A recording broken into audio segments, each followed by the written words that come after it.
तो स्वागत है साथियों, आप सभी का आपके चैनल क्लास ओआरएस में। तो यहाँ पर हम जो है जूनियर असिस्टेंट की लगातार प्रैक्टिस सेट लेकर आए हैं और यहाँ पर हम जो है आज प्रैक्टिस सेट नंबर 17 सोल्व करेंगे और कंप्लीट यहाँ पर तैयारी कराई जाती है। तो आज हम कई दिनों के बाद मिल रहे हैं क्योंकि थोड़ा सा स्वास्थ्य सही नहीं था। तो अब से आपको रेगुलर वीडियो मिलेगी। तो हम यहाँ पर शुरू करते हैं। यहाँ पहले भाग से यानी पहले भाग में हमारा हिंदी है। तो हिंदी परिज्ञान और लेखन योग्यता। और चैनल पर पहली बार जुड़े हैं तो चैनल को सब्सक्राइब करके बेल आइकन ज़रूर प्रेस कर लें। तो यहाँ पर देखिए, गद्यांश अगर आप सोल्व करते हैं तो 4 नंबर आपके यहाँ पर पक्के हैं। चलिए शुरू करते हैं। निर्देश यहाँ पर आपको दे रखा है 1 से 5 तक नीचे दिए गए गद्यांश को पढ़कर पूछे गए प्रश्नों का सबसे उपयुक्त उत्तर वाला विकल्प चुनिए। कह रहा मानव के मर्म स्थल में परोपकार और त्याग जैसे सद्गुणों की जागृति तभी हो पाती है जब वह अपने तुच्छ भौतिक जीवन को नगण्य समझकर उत्साह उमंग के साथ दूसरों की सेवा तथा सत्कार करता है। यह कठोर सत्य है कि हम भौतिक रूप में इस संसार में सीमित अवधि तक ही रहेंगे। हमारी मृत्यु के बाद हमारे निकट संबंधी मित्र बंधु बांधव जीवन भर हमारे लिए शोकाकुल और प्रेमाकुल भी नहीं रहेंगे। दुख मिश्रित इस निर्बल भावना पर विजय पाने के लिए हमारे अंतर मन में एक विचार उठता है कि क्यों न हम अपने सत्कर्मों और सद्गुणों का प्रकाश फैलाकर सदा सदा के लिए अमर हो जाएं। सेवक प्रवृत्ति अपनाकर हम ऐसा अवश्य कर सकते हैं। अपने निस्वार्थ व्यक्तित्व और परहित कर्मों के बल पर हम हमेशा के लिए मानवीय जीवन हेतु उत्प्रेरणा बन सकते हैं। अनुपम मनुष्य जीवन को सद्गति प्रदान करने के लिए यह विचार नया नहीं है। ऐसा विचार सज्जन मनुष्यों के अंतर मन में सदा उठते रहते हैं तथा इन्हें अपनाकर वे दुनिया में अमर भी हो जाएं। इस धरा पर स्थायी रूप में नहीं रहने पर ऐसे परहितकारी कालांतर तक पूजे जाते रहेंगे। अमूल्य मनुष्य जीवन के सर्वश्रेष्ठ शिक्षा यही है। यही सीखकर मनुष्य का जीवन आनंदमय और समृद्धिशाली हो सकता है। यदि हम मानव जीवन उन्नत होता है तो यह संपूर्ण संसार स्वर्गिक विस्तार ग्रहण कर लेगा। किसी भी मानव को आध्यात्मिकता का जो अंतिम ज्ञान मिलेगा वह भी यह शिक्षा देगा कि धर्म कर्म का उद्देश्य सत्कर्मों और सद्गुणों की ज्योति फैलाने ही है। तो यहाँ तक तो हमारा गद्यांश था। अब गद्यांश से बनने वाले हम प्रश्न देखेंगे। कह रहा कि देखिए, पहला प्रश्न यहाँ पर कह रहा है कि ऐसे परोपकारी लोग जो सदा पूजे जाते रहे होंगे तो यहाँ ऑप्शन आपका ऊपर मिलेगा। ऐसे सत्कारी लोग जो सदा पूजे जाते रहे होंगे। तो यहाँ पर आप देख पा रहे होंगे ऑप्शन नंबर ए में कह रहा है आनंदमय जीवन जीते रहे हों, या तो हमारा ये नहीं होगा। और अमूल्य मानव जीवन में श्रेष्ठ शिक्षक रहे हों, यह भी नहीं होगा क्योंकि हमें गद्यांश के अकॉर्डिंग बताना है। तो देखिए, सेवक वृत्ति अपनाकर परहित करते रहे हों। हाँ जी साथियों, ये भी हमारा ऑप्शन नंबर यहाँ पर सी राइट हो जाएगा कि सेवक वृत्ति अपनाकर परहित करते रहें। यानी गद्यांश में यह स्पष्ट किया गया है कि जो लोग सेवक वृत्ति अपनाकर परहित करते हैं ऐसे परोपकारी लोग सदा जो है पूजे जाते रहेंगे। तो यहाँ पर ऑप्शन नंबर पहले का सी विकल्प हमारे यहाँ पर राइट हो जाएगा। दूसरा नंबर है कठोर सत्य किसे कहा जाता है। तो कठोर सत्य किसे कहा जाता है। कह रहा भावनाओं पर नियंत्रण ना कर पाना, ये तो गद्यांश में नहीं दे रखा है। निकट संबंधियों का अस्थायी प्रेम, ये भी नहीं दे रखा है। भौतिक संसार की तुच्छता, ये भी नहीं है। विकल्प डी कह रहा भौतिक शरीर की नश्वरता, बिल्कुल सही हो जाएगा ऑप्शन नंबर डी कि गद्यांश में यह कहा गया है कि वह कठोर सत्य है कि हम भौतिक रूप से इस संसार में सीमित अवधि तक रहेंगे। अतः हमें कठोर सत्य भौतिक शरीर की नश्वरता को कहा गया है। तो यहाँ पर डी विकल्प हमारा इसमें जो है बिल्कुल करेक्ट हो जाएगा। तीसरा नंबर है निर्बल भावनाओं पर विजय पाने के लिए क्या किए जाने की आवश्यकता बताई गई है। तो यहाँ पर देखिए, कह रहा विजय पाने के लिए योजना बनाना, ये तो हमारा इस अकॉर्डिंग नहीं हो जाएगा। ऐसी भावनाओं को मन में ना आने देना, तो ये भी नहीं होगा, ये भी गलत हो जाएगा। अच्छे कर्मों से नाम अमर कर लेना, तो बिल्कुल सही हो जाएगा ऑप्शन नंबर सी यहाँ पर कि अच्छे कर्मों से नाम अमर कर लेना। गद्यांश के अनुसार निर्बल भावनाओं पर विजय पाने के लिए अच्छे कर्मों से नाम अमर किए जाने की आवश्यकता बताई गई है। हम अपने सत्कर्मों और सद्गुणों का प्रकाश फैलाकर सदा सदा के लिए अमर हो सकते हैं। तो यहाँ पर विकल्प नंबर सी आपका उचित हो जाएगा, यानी विकल्प नंबर सी यहाँ पर राइट हो जाएगा। चौथा नंबर है, हमारा जीवन सदा प्रेरणा बन सकता है यदि हम यहाँ पर कह रहा सेवक प्रवृत्ति का प्रचार प्रसार करें, तो ये तो हमारा गलत हो जाएगा। और परहित और परोपकार करें, यह भी गलत हो जाएगा। ऑप्शन नंबर बी भी निस्वार्थ भाव से परोपकार करें, हाँ बिल्कुल सही हो जाएगा ऑप्शन नंबर सी चौथे का, कि गद्यांश के अनुसार हमारा जीवन सदा प्रेरणा बन सकता है यदि हम निस्वार्थ भाव से परोपकार करें, और निस्वार्थ भाव से की गई सेवा मानवीय जीवन की उत्प्रेरणा का कार्य करती है। तो यहाँ पर हम जो है सी विकल्प चौथे में भी करेक्ट कर देंगे। अब देखिए पाँचवा नंबर है, कह रहा धर्म के आचरण का उद्देश्य यहाँ पर क्या है। तो पाँचवें नंबर में कह रहा कि अच्छे कर्मों और गुणों का प्रकाश फैलाना, तो बिल्कुल ऑप्शन नंबर ए यहाँ पर राइट होता है। पाँचवें नंबर में कि गद्यांश की अंतिम पंक्ति में यह स्पष्ट किया गया है कि धर्म कर्म का उद्देश्य सत्कर्मों और सद्गुणों की ज्योति फैलाना ही है। अतः जो है धर्म जो है आचरण का उद्देश्य अच्छे कर्म और गुणों का प्रकाश फैलाना है। तो यहाँ पर ऑप्शन नंबर ए राइट कर देंगे। आगे 6 नंबर है, ईमानदार का विलोम यहाँ पर क्या हो जाएगा। तो यहाँ पर ईमानदार का विलोम क्या होता है, तो जो एक दूसरे के विपरीत अर्थ बताते हो उन्हें हम विलोम शब्द कहते हैं। ईमानदार का विलोम हमारा बेईमान होता है, क्या होता है यहाँ पर बेईमान हो जाएगा। ऑप्शन नंबर सी 6 का राइट हो जाएगा। आगे देखिए 7वां नंबर है, मात्रा नंदन का विच्छेद आपका कौन सा होगा। तो देखिए मात्रा नंदन में बात करें तो दो वर्णों का अत्यंत समीप होने पर जो विकार उत्पन्न होते हो उसे हम संधि कहते हैं। अगर हम मात्रा नंद का सही संधि विच्छेद करें तो मात्र प्लस आनंद देखिए ऑप्शन नंबर सी में हमारे यहाँ पर राइट हो जाएगा। ऑप्शन नंबर सी विकल्प हमारा इसमें बिल्कुल मात्र प्लस आनंद। आइए आगे चलते हैं। आपका 8वां नंबर कह रहा क किस प्रकार का व्यंजन है यहाँ पर। तो क यहाँ पर किस प्रकार का व्यंजन है। अब देखिए यहाँ पर देखिए अगर बात करें इसमें आपका 7वें नंबर में मात्रा नंदन का सही संधि विच्छेद तो हमने कर दिया, लेकिन अगर इसमें आपका पूछी जाए संधि तो इसमें आपकी कौन सी संधि हो जाएगी, दीर्घ संधि। कौन सी, यहाँ पर आपकी दीर्घ संधि हो जाएगी। यहाँ पर अगर हम देखें तो यहाँ पर हमारा दीर्घ संधि हो जाएगी। और आगे देख कह रहा है कि क किस प्रकार का यहाँ पर व्यंजन है।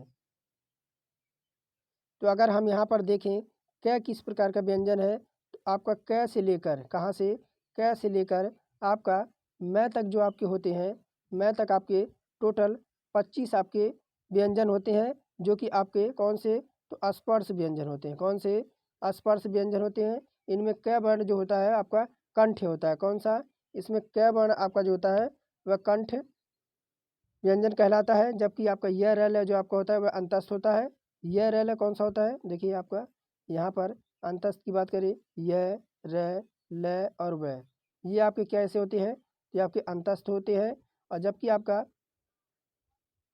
यहाँ पर उसमें दे रखा, उसमें में के कौन कौन से आते हैं, उसमें में आपके तीनों से, कौन से, तीनों से, एक सलगम वाला, एक षटकोण वाला, एक आपका यहाँ पर सोनार वाला, और एक आपका इसमें है होता है भी यहाँ पर जो है आपका टोटल तीनों से और एक है मिलाकर ये आपके उसमें हो जाते हैं।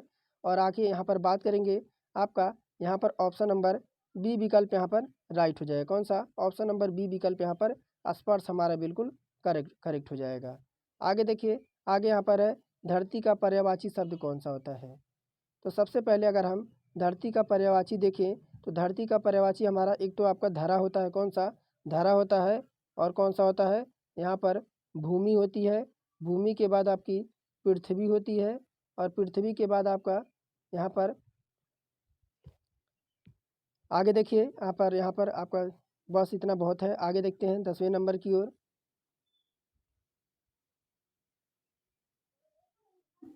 आगे है आपका व्याधिकरण तत्पुरुष समास डैश डैश का भेद है। क्या कह रहा है, व्याधिकरण तत्पुरुष समास डैश डैश के यहाँ पर भेद है।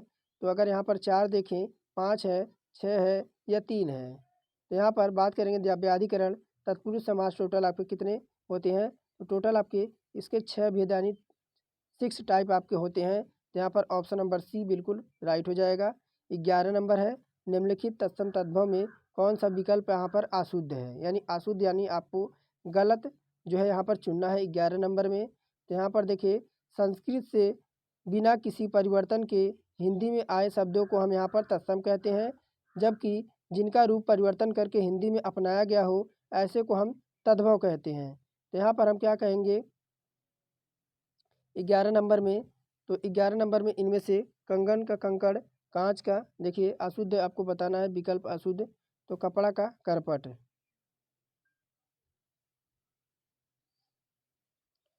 तो यहाँ पर अगर हम देखेंगे तो यहाँ पर आपका ऑप्शन नंबर डी लगा देंगे, इनमें से कोई आपका नहीं हो जाएगा। ये क्या होगा, इनमें से कोई नहीं है। ऑप्शन नंबर डी यहाँ पर जो है हमारा राइट हो जाएगा। 12 नंबर में निहत्था में उपसर्ग बताना है। अब ये उपसर्ग क्या होता है, तो उपसर्ग वह शब्दांश होता है जो किसी शब्द के पहले लग कर उसमें एक विशेष अर्थ लाता हो, उसे हम जो है उपसर्ग कहते हैं।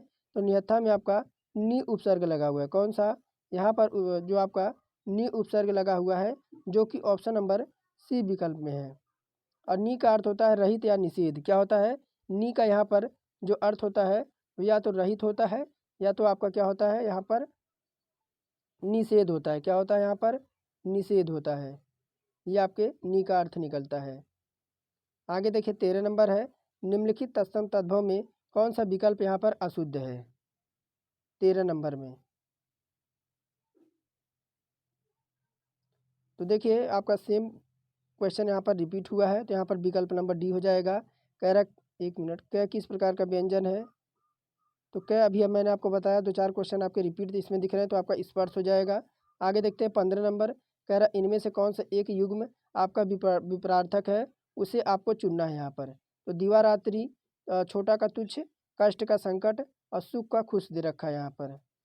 तो आपका युग्म विपरार्थक है उसे चुनना है 15 नंबर में। तो यहाँ पर देखिए, जिन शब्दों का प्रयोग जो है किसी शब्द का विपरीत या उन्हें उल्टा अर्थ का बोध कराते हों उन्हें हम विपरार्थक शब्द कहते हैं। तो यहाँ पर आपका दीवा रात्रि आपके विपरार्थक युग्म होंगे, कौन से, दीवा और रात्रि। जबकि सुख और क्या होता है, तो सुख और आपका दुख होता है। क्या होता है, सुख और दुख होता है। तो यहाँ पर जो है हमारा ये गलत हो जाएगा। आगे देखिए, निम्न शब्द युग्म के विकल्पों में से कोई एक युग्म सही नहीं है, गलत युग्म का चयन कीजिए। तो यहाँ पर हंसी, और देखिए हंसी इस प्रकार से दे रखा, कह रहा है गलत युग्म का चयन कीजिए 16 नंबर में। तो यहाँ पर स्वर्ण का सोना दे रखा है, क्या दे रखा है, यहाँ पर 2 या 2 से अधिक शब्द जिनके उच्चारण में आपका अत्यंत अंतर होता है, यानी बहुत कम अंतर होता है, लेकिन उनके अर्थ में कोई आपका समानता नहीं होती है, उन्हें हम युग्म शब्द कहते हैं। तो यहाँ पर स्वर्ण सोना शब्द युग्म सही नहीं है, क्योंकि ये आपके एक दूसरे के पर्यायवाची हैं। तो यहाँ पर सी विकल्प हमारे यहाँ पर सही नहीं हो जाएगा। आगे है निरुद्देश्य, क्या दे रखा है, निरु उद्देश्य का सही संधि विच्छेद क्या होगा, निरु उद्देश्य। तो देखिए यहाँ पर 17 नंबर में बात करें तो विसर्ग के बाद स्वर या व्यंजन आने वाले आए तो उसे हम संधि कहते हैं। इसे अगर हम करें तो निह प्लस आपका उद्देश्य, कौन सा, तो निह प्लस उद्देश्य, यहाँ पर विसर्ग आपका लग गया तो यहाँ पर विसर्ग संधि हो जाएगी। तो यहाँ पर जो है हम ये विकल्प यहाँ पर 17 में राइट कर देंगे। 18 नंबर है, यह अथाह पानी रखता है, यह सूखा सा गात्र में अलंकार है। यह अथाह पानी रखता है, यह सूखा सा गात्र में अलंकार कौन सा होगा। तो देखिए यहाँ पर बात करें काव्य में जहाँ किसी पदार्थ गुण या क्रिया में वास्तविक विरोध ना होने पर विरोध का आभास हो, वहाँ पर विरोधाभास अलंकार होता है। यहाँ पर विरोधाभास अलंकार हमारा बी विकल्प यहाँ पर राइट हो जाएगा।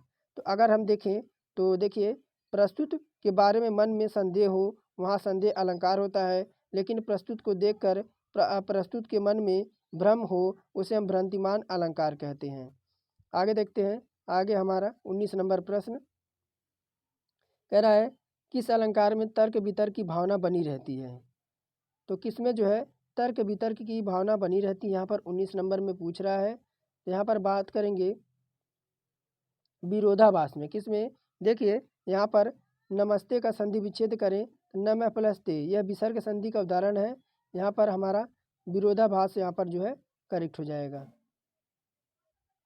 20 नंबर है जीव का पर्यायवाची बताना है यहाँ पर। तो देखिए समान अर्थ व्यक्त करने वाले शब्दों को जो है पर्यायवाची शब्द कहते हैं। जीव का पर्यायवाची अगर हम क्या क्या देखें तो जीव का पर्यायवाची हमारा एक तो होता है रसना। क्या होता है? रसना होता है। और उसके बाद रसग्गा होता है। क्या होता है यहाँ पर? रसग्गा होता है। और रसग्गा के बाद आपका एक और होता है आपका चंजवल। क्या होता है यहाँ पर? चंजवल आपका होता है। और एक आपका होता है चंजवल के बाद आपका जिह्वा। क्या होता है यहाँ पर? जिह्वा होता है। तो इतने सारे आपके होते हैं। और यहाँ पर जीव का पर्यायवाची क्या क्या होता है? तो जीव का पर्यायवाची यहाँ पर आपका प्राणी, जीवधारी, जीवनधारी, ये सब होते हैं। और वचन के पर्यायवाची क्या क्या होते हैं यहाँ पर? वचन के, तो वचन के पर्यायवाची आपका कथन हो गया, बात हो गया, उक्ति हो गई, ये सब हो जाते हैं। आगे देखिए 21 नंबर कह रहा है कि वांग से हंसना निम्न में से किस प्रकार का अर्थ है? वांग से हंसना निम्न में से किस प्रकार का यहाँ पर अर्थ है 21 नंबर में? तो वांग से हंसना आपका अट्ठास करना। क्या हो जाएगा? अट्ठास का सही मुहावरा हो जाएगा। तो यहाँ पर विकल्प बी ऑप्शन यहाँ पर जो है अट्ठास करना। तो ऑप्शन नंबर बी यानी यहाँ पर करेक्ट हो जाएगा। 22 नंबर है अस दुल्हा तस बनी बराती लोकोक्ति का सही अर्थ क्या हो जाएगा? तो अस दुल्हा तस बनी बराती लोकोक्ति का सही अर्थ क्या हो जाएगा यहाँ पर 22 नंबर में? तो देखिए यहाँ पर अच्छा दूल्हा और अच्छे साथी तो यहाँ पर नहीं होगा। अच्छा दूल्हा और ख़राब बाराती ये भी नहीं होगा। और सभी लोगों का अच्छा होना ये भी नहीं होगा। और जैसा व्यक्ति वैसी साथी, तो यहाँ पर विकल्प नंबर डी आपका ज़्यादा उचित हो जाएगा। आपका ऑप्शन नंबर डी। दर्जी की सुई कभी ताश में कभी टाट में लोकोक्ति का अर्थ यहाँ पर क्या हो जाएगा 23 नंबर में? तो कोई दोष ना होना ये तो नहीं होगा। और खाली खाली ना होना, तो ऑप्शन नंबर बी हमारे यहाँ पर राइट हो जाएगा कि दर्जी की सुई कभी ताश में तो कभी टाट में, इसका सही अर्थ होगा खाली ना होना। आगे देखिए यहाँ पर 24 नंबर में नमस्ते का सही संधि विच्छेद पूछा जा रहा है। नमस्ते का, तो देखिए नमः प्लस ते क्या हो जाएगा यहाँ पर 23 नंबर आपका कौन सा 24 नंबर है ना?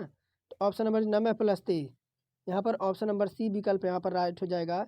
नमस्ते का सही संधि विच्छेद हो जाएगा नमः प्लस ते। और इसमें अगर विसर्ग लग गया तो इसमें हमारा कौन सी संधि हो जाएगी? विसर्ग संधि हो जाएगी। आगे देखिए अयोगवाह कहा जाता है। ऑप्शन नंबर 25 में अयोगवाह कहा जाता है। तो कह रहा है विसर्ग को, महाप्राण को, संयुक्त व्यंजन को, अल्प प्राण को, तो अयोगवाह कहा जाता है 25 नंबर में। तो देखिए वे वर्ण जिनकी गिनती ना स्वर में होती है और ना ही व्यंजन में होती है उन्हें हम अयोगवाह कहते हैं। जैसे आपका एक तो आपका अंक होता है, कौन सा? एक अंक होता है, एक आपका अह होता है। क्या होता है? एक आपका अह होता है।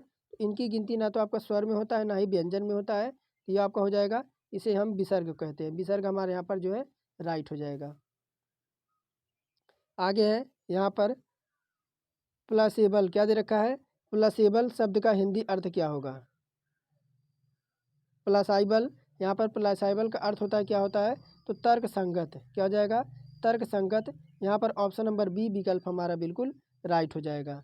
आगे है निर्णय का अंग्रेजी का एकल शब्द अगर बताना है निर्णय का, निर्णय का क्या होता है? डिसीजन होता है। 27 में देखिए निर्णय का अर्थ होता है विशेष मामलों में अंतिम विचार या निर्णय लेना। अंग्रेजी में इसका अनुवाद करें तो डिसीजन हो जाएगा। ऑप्शन नंबर यहाँ पर ए विकल्प हमारा राइट हो जाएगा। आगे है 28 नंबर निबंध लिखने का उद्देश्य क्या होना चाहिए?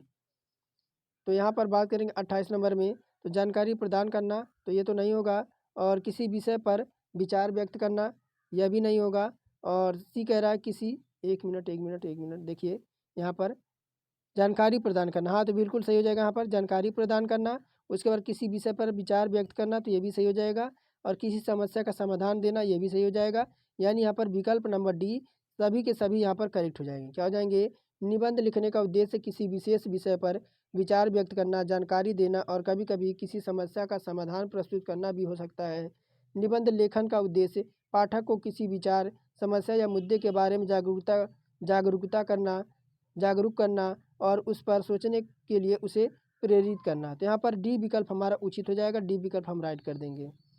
आगे देखिए कह रहा है 29 नंबर में आपका विश्वासी यह किस प्रकार का पत्र में प्रयोग होता है? तो देखिए इस तरह का अगर हमें टाइप पूछा जाए आपका विश्वासी यह किस प्रकार का पत्र का प्रयोग होता है, तो इसे हम व्यक्तिवाचक पत्र में रखते हैं। किसमें? व्यक्तिगत पत्र में हम रखते हैं। तो यहाँ पर ऑप्शन नंबर ए विकल्प हमारा राइट हो जाएगा। और देखिए यहाँ पर आपका विश्वासी यह एक व्यक्तिगत पत्र के अंतर्गत हम प्रयोग करने वाला एक अभिव्यक्ति है और जो मित्रवत और अपने सम्मानजनक होती है। वहाँ पर औपचारिक पत्र में इसके स्थान पर सादर या आपका आभारी जैसे शब्द हम यूज करते हैं। तो 29 में ऑप्शन नंबर ए विकल्प राइट हो जाएगा। आइए आगे चलते हैं आपका 30 नंबर की ओर। और यहाँ पर 30 नंबर देखते हैं आपका क्या कह रहा है। 30 नंबर है, निम्नलिखित में से कौन सा पत्र एक औपचारिक पत्र का सही उदाहरण है। तो यहाँ पर देखिए ऑप्शन नंबर ए कह रहा है कि स्कूल के प्रधानाचार्य को छुट्टी के लिए पत्र। बिल्कुल सही हो जाएगा कि स्कूल के प्रधानाचार्य को छुट्टी के लिए पत्र एक औपचारिक पत्र का उदाहरण है, क्योंकि यह आपका संस्थागत और शिष्टाचार से संबंध आपका पत्र हो जाएगा। तो ऑप्शन नंबर ए हो जाएगा यहाँ पर। अब भाग हमारा पहला जो है, पहला भाग यहाँ पर हमारा समाप्त होता है हिंदी। अब हम जो है दूसरे भाग में रीजनिंग सॉल्व करेंगे। तो चलिए रीजनिंग जल्दी से देखते हैं।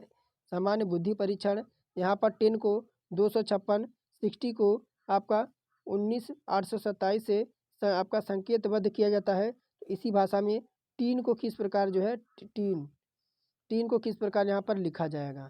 तो यहाँ पर आप बताइए, तो यहाँ पर हो क्या रहा है। तो यहाँ पर अगर हम देखें, तो अगर हम देखिए 10 दे रखा है, टी है और डबल ई है और आपका क्या है तो एन है।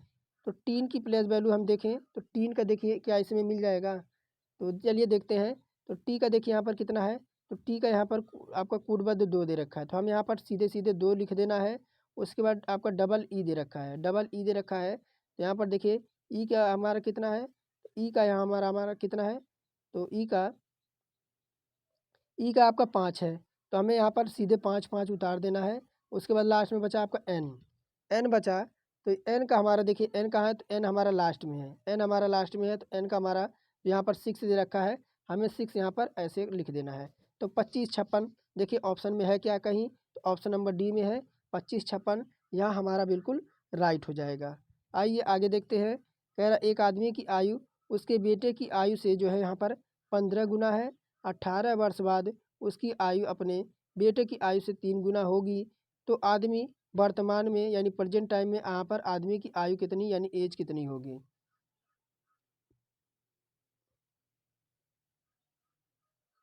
तो यहाँ पर हम क्या करेंगे, मान लेंगे पुत्र की आयु क्या, तो मान लेंगे यहाँ पर पुत्र की आयु जो है वह x वर्ष हो जाएगी और पिता की जो आयु हो जाएगी किसकी, फादर की जो हो जाएगी वह आपकी 15x हो जाएगी। क्यों कह रहा है, एक आदमी की आयु उसके बेटे की आयु से यहाँ पर 15 गुना है। कितना, 15 गुना है। तो हमने यहाँ पर बेटे की x मान ली और पिता की यहाँ पर 15x मान ली।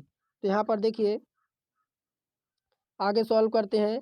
आगे यहाँ पर हो जाएगा कि देखिए कह रहा है यहाँ पर उसकी आयु अपने बेटे की आयु से 3 गुना हो जाएगी।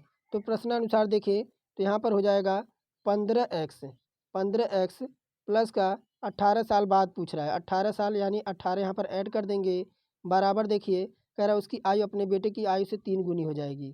किसकी, तो यहाँ पर 18 साल बाद, तो x प्लस यहाँ पर 18 हो जाएगा। बस ये हमारा एक तरह का यह आपका बन गया। अब इसी को सॉल्व करेंगे हमारा उत्तर आ जाएगा।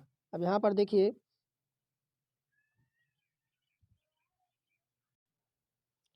तो अब ये हमारा एक तरीके का क्या बन गया, समीकरण बन गया। अब देखिए x को एक साइड लाएंगे तो यहाँ पर देखिए 15x इधर हमारा हो जाएगा और प्लस का 18 इधर हो जाएगा, बराबर इसका इसमें मल्टीप्लाई करा देंगे तो यहाँ पर हमारा क्या हो जाएगा 3x हो जाएगा और 18 यहाँ हमारा कितना हो जाएगा 54 हो जाएगा।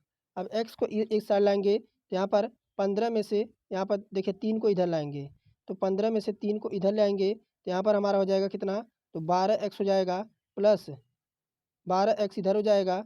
उसके बाद देखिए बराबर 18 यहाँ 18 को इधर ले जाएंगे 54 में, तो 54 में जाके 18 यहाँ पर जो है माइनस हो जाएगा।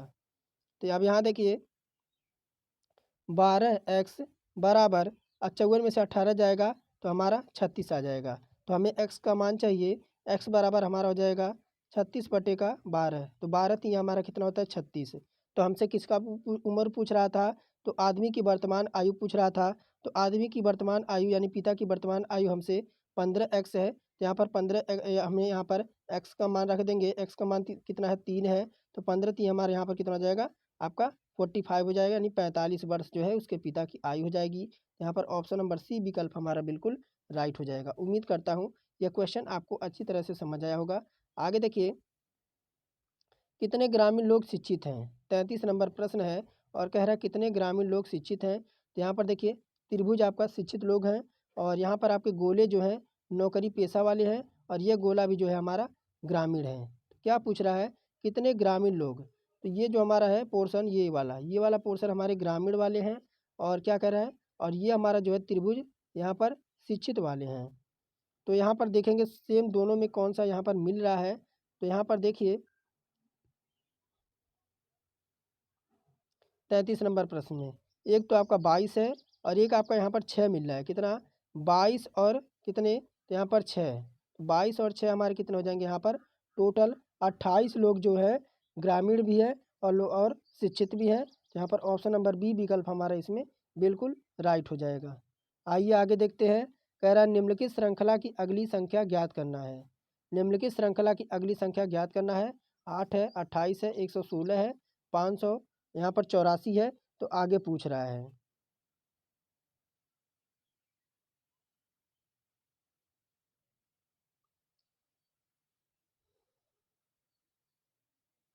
तो यहाँ पर देखिए क्या पैटर्न फॉलो हो रहा है। अगर हम क्या मल्टीप्लाई करें, मल्टीप्लाई करके देखते हैं। तो यहाँ पर देखिए 8, अगर हम 8 में क्या कर दें, 8 में हम 3 का मल्टीप्लाई कर दें और प्लस का 4 ऐड कर दें। कितना? प्लस का 4 ऐड कर दें तो 8 त्रिक 24 और 24 4 कितना होता है? तो यहाँ पर 28 होता है। अब सेम फार्मूला हम आगे लगाएंगे तो कितना है? 28 है, 28 गुणे हम कितना कर दें? 4 कर दें। 28 गुणे यहाँ पर आपका 4 कर दें और फिर 4 यहाँ पर हम ऐड कर दें, 4 यहाँ पर ऐड कर दें तो हमें कितना मिल जाएगा? 112 मिल जाएगा, सॉरी 116 मिल जाएगा। कितना? 116 मिल जाएगा यहाँ पर। फिर हमें यही सेम लगाना है। 116 में हमें 5 से मल्टीप्लाई करके फिर 5 ऐड, कितना? नहीं, 4 ऐड हो रहा है ना हमेशा, तो 4 ही हमें ऐड करना है। 116 में 5 से मल्टीप्लाई करके 4 ही ऐड करना है, क्योंकि बार बार आपका 4 ही ऐड हो रहा है। तो 584 यहाँ पर हो जाएगा। कितना? 584 हो जाएगा। अब सेम हमें यही करना है, जैसे हमने यहाँ पर 4, यहाँ पर हमने नहीं, एक भी 3 से किया, फिर 4 से किया, फिर 5 से मल्टीप्लाई किया। इस बार हम 584 को 6 से मल्टीप्लाई करेंगे और 6 से मल्टीप्लाई करेंगे। हर बार हमने 4 ऐड किया तो यहाँ पर भी हम 4 ही ऐड करेंगे, 4 ही ऐड करेंगे। तो यहाँ पर आपका 584 गुणे 6 होता है 3504। कितना? यहाँ पर आपका होता है 3504। अब इसमें जब 4 और ऐड हो जाएगा तो हो जाएगा 3508। कितना? 3508, जो कि ऑप्शन नंबर डी में है। ऑप्शन नंबर डी बिल्कुल राइट हमारा आंसर होगा। आइए आगे देखते हैं। आगे यहाँ पर फेमस को यहाँ पर JWPLW है, तो आपको यहाँ पर मिरेकल को क्या कोडबद्ध किया जाएगा। तो यहाँ पर देखिए एफ से देखिए, अगर हम क्या दे रखा है आपका फेमस है, एफ है, ए है, एम है, ओ है, यू है और एस है। उसके बाद क्या दे रखा है इनका, तो जे है, उसके बाद डब्लू है और उसके बाद आपका पी है, पी के बाद आपका एल है, डब्लू है, फिर आपका यहाँ पर क्यू दे रखा है। तो यहाँ पर देखिए, यहाँ पर 6 होता है, ए का 1, एम का यहाँ पर 13 और ओ का 15 और यहाँ पर क्या है, यू है ना, यू का आपका 21 होता है और इसका आपका एस का यहाँ पर 19 होता है। जे का यहाँ पर 10 होता है, डब्लू का 23 होता है, पी का 16 होता है, एल का 12 होता है और डब्लू का यहाँ पर 23 होता है और क्यू का यहाँ पर 17 होता है। तो चलिए इनका गैप देख लेते हैं। तो 6 और 4 हमारे यहाँ पर 10 हो जाएगा और यहाँ पर, तो यहाँ पर देखिए आपका रिवर्स यानी उल्टा हुआ है। तो यहाँ पर 1 से अगर हम 23 तक जाएँ तो हमें -4 करना पड़ेगा। कितना? -4 करना पड़ेगा और 13 3 हमारा कितना होता है? 13 3 यहाँ पर 16 होता है और 15 और फिर हमारा अगर 12 से 15 की तरफ जाएँ तो -3 करना पड़ेगा। कितना? -3 करना पड़ेगा। फिर 21 से 23 तक जाएँ तो यहाँ पर प्लस का 2 करना पड़ेगा और 19 से 17 तक जाएँ तो माइनस का 2 करना पड़ेगा। कितना? S19 क्यों 17 माइनस आपका 1 आएगा कितना माइनस हाँ -2 आपका आएगा -2 आएगा 19 17 2 आपका 19 होता है। तो सेम फार्मूला देखिए प्लस का 4 माइनस का 4 प्लस का 3 माइनस का 3 प्लस का 2 माइनस का 2। तो ये हमारा पैटर्न चल रहा है यानी प्लस का 4 माइनस का 4 प्लस का 3 माइनस का 3 प्लस का 2 माइनस का 2 यही हमारा पैटर्न चल रहा है। तो चलिए हम देखते हैं क्या दे रखा है। M है, I है, R है, A है, C है, L है और E है। मिरेकल दे रखा है। अब देखिए इसे हम सेम उसी तरीके से लगाएंगे। पहले आपका क्या आएगा मिरेकल यानी इसमें हम प्लस का 4 करेंगे। पहले इनका हम जो है प्लेस वैल्यू लिख दें। तो M का 13 होता है, I का 9 होता है, R का 18 होता है, A का 1 होता है, C का यहाँ पर 3 होता है, L का 12 होता है और E का हमारे यहाँ पर 5 होता है।